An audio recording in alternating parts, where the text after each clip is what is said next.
Ever being so high on a horse, and I followed Gary a number of years in New York, and he was at the draw on a Wednesday morning, and he was in all his glory, and really soaking the experience in. This is a big time runner, he believes. He got marooned outside. He was talking about how he liked post 13. Who could like post 13? I was gonna say, I mean, that seemed like a little lip service to me, but that seemed just a shade disingenuous. But he put a happy face on it, and he's a good-natured, good-spirited sort. So you're gonna get that from Gary. Talented runner. Surface questions for him as well. I think he's okay on the front end here. I mean, he figures to sit just off. I mean, at least he does have the early speed to put himself in the game. Edgar Prado is not going to hang him out in a 5-path. He's going to tuck him in pretty early. He should hustle and get a nice position.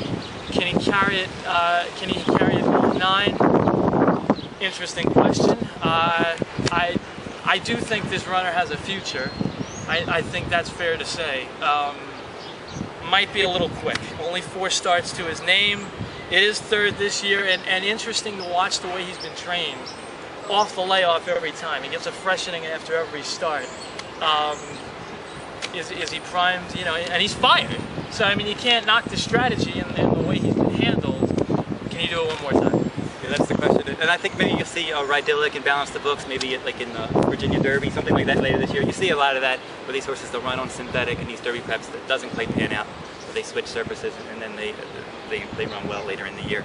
Some other horses I guess we should just mention, Palace Malice. And this is another one coming off of a 7th place finish in the Louisiana Derby. Some of these horses are just jumping into this race trying to qualify for the Derby at the last second. Balance the Books could be one of those, Rydillick, Palace Malice, and some others. What do you think of that? Yeah, Palace Malice is, I haven't gotten the buzz myself, and a lot of us talked about going, into Louisiana with him. It was I just haven't gotten it. I saw a sprinter all along. The repeated attempts at stretching out. Now they wheel him back, in 2 weeks off of Louisiana. They're desperado to make the deal. This is a forced move. I hate when owners chase the money like that, and chase the Derby glory. This is a horse that is not proven he belongs at this level. He took his shot in Louisiana. It didn't pan out. I failed to see. I mean, he does get a surface switch. Apart from that, I don't see where you're getting this dramatic improvement on Saturday. And because of the buzz, you're going to get nowhere near the price that you deserve if you back the runner. So I just can't find much positive to say about Palace Malice at all. So what do you think? Other than that. So how do you think you're going to play this race? So we have other horses, obviously, of Footbridge, highly regarded from California, but he has a surface issue and facing tougher company, a Tesseron. My Name is Michael was 8th in the Spiral. That's interesting that our camera person, Stacy, she covered the Spiral Stakes for Horse Racing Nation. Our esteemed camera person, the great Mrs. Fiance. Yes, absolutely, the great soon-to-be Mrs. Yes, congratulations to you both, and yeah, phenomenal to meet Stacy as well. And yeah, I mean, that was one thing I was going to say, that she said she took pictures and she was covering the Spiral for us, and My Name is Michael, he just looked washed out. His head was down. He looked like he just didn't want to run that day. So if anybody does like him, I would say, if you come to Keeneland or you're looking at the post-breed, look at the paddock, look at the post-breed. This looks more energetic. Yes, I think, I mean, you're talking about a runner here who, as we get the post, a little breath of wind there, another, you see the form at Woodbine, steady, solid, worthy of a chance, I mean, this is an unusual course for Bill Mott here. You don't see a lot of Bill Mott runners north of the border. You have, there are reasons. You don't like to see Rosario off. You wish he'd kept the faith. But there are some positives. I mean, you go back to that start last December at Woodbine in the display case, the display case and the display race, and the display stakes, finishes a good second. competitive, keep an eye on the paddock, and another of those monster price types.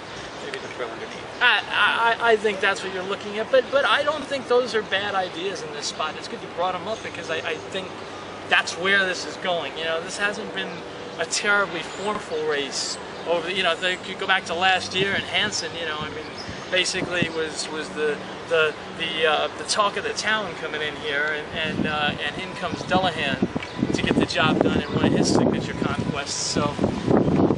You know, this is, I don't think you've got the wrong idea here trying to shake things up. Well, definitely. West Hills Giant's going to be in here. I'll just kind of mention each horse a little bit, and then we'll talk about who we like. Charming Kitten's another one that's running. Fear of the Kittens, got a break from post 14 under Rosie Napravnik. Tough job there. Undrafted. Channel Isle, I think, is the other horse we didn't mention for Wayne Lucas. Who do you like at this early stage? Of those, yeah, I mean, you know, I don't really have much on those other ones. Good luck to Wes Welker, who owns Undrafted.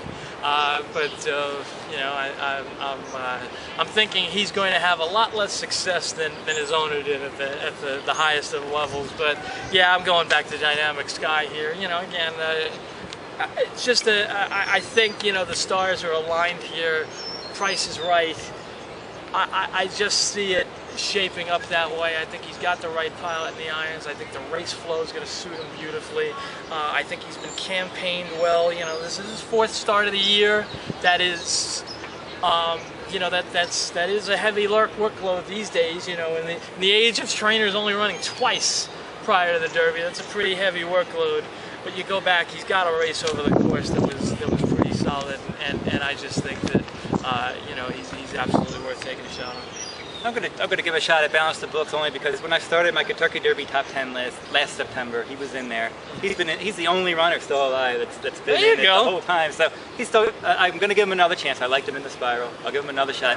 Stacy has him on her WinStar team for that contest. Oh, the Roses. Yeah, for the WinStar website. So gotcha. She needs a big effort from him, and we know that Steve Borstein's probably gonna pick Uncaptured. So if you're Steve Bortstein, Bortstein. That's right. That's what we call him, Old Chalky. Well, Steve, wherever you're watching this, just know that Jarrod and I have planned the coup. We're coming for you. We finally, now that we've set it up over the phone, you've tried to limit our communications, you cut off my email account. I know the deal. You tried to invade my house it didn't work. You can't stop us. The coup is happening. It's happening right here in one of the most picturesque settings in the sport, and you're stuck there in dreary old New Mexico, so take that, buddy. He was supposed to be here this week, and that's right. That's why we're getting on him, because he was supposed to be right here with us, right here in between. And how long? We've only worked together a couple years. I've been working with Steve for 16 years or longer. I've never met him in person. He is, all kidding aside, he's an absolute prince of a guy, and I had the privilege of hanging with him in New York last year, and yeah, he's one of the greats, and he brought us together. And for those of you that are hearing my voice for the first time, and by the way, I have something of a Horse Racing Nation pedigree, as some of you may know. I used to run the Big 8 Confidential blog back in the day. This was early in 2011, and then moved on to some other opportunities, but it's good to be back home on HeartRace Nation, and good to be with you again, Jarrod. And we do a fantastic radio show on the weekends. I know we're biased here, but I would just urge folks to check it out. You can find the link through HR Nation. You can find, it's readily available. We both tweet it out. I absolutely believe it's the best horse racing focused radio program in the country. You just have 3 opinionated sorts who entertain and inform, and in ways that I just think are unique to the sport. I think that we bring something different to the table, and I can't quite quantify it for you. Say that 5 times fast. I can't quite quantify it for you, but it's the kind of thing you need to listen and in order to put your finger on it. But yeah, we do great work, and I'm very proud of it. And again, great hanging out with you today, man. It was great. You gave out Animal Kingdom as your Derby winner on the radio. I am living off that glory, man, for too long. I really am. You know, so I've got to step up my game here, because yeah, I can't live off of that one forever. But Yeah, no, we'll try it again come 3 weeks. You know, the brain is percolating. I don't know where you are with this, and we'll talk a bit after this is over, but the brain is percolating a bit. I might have something cute in the offing here. We'll see what's coming up in 3 weeks, but very much looking forward to it. It should be a good derby. It always is, and it'll be a lot of fun. Oh, definitely will. Thank you very much for joining me on this video, and I hope we can do many more. Indeed. Thanks for having me.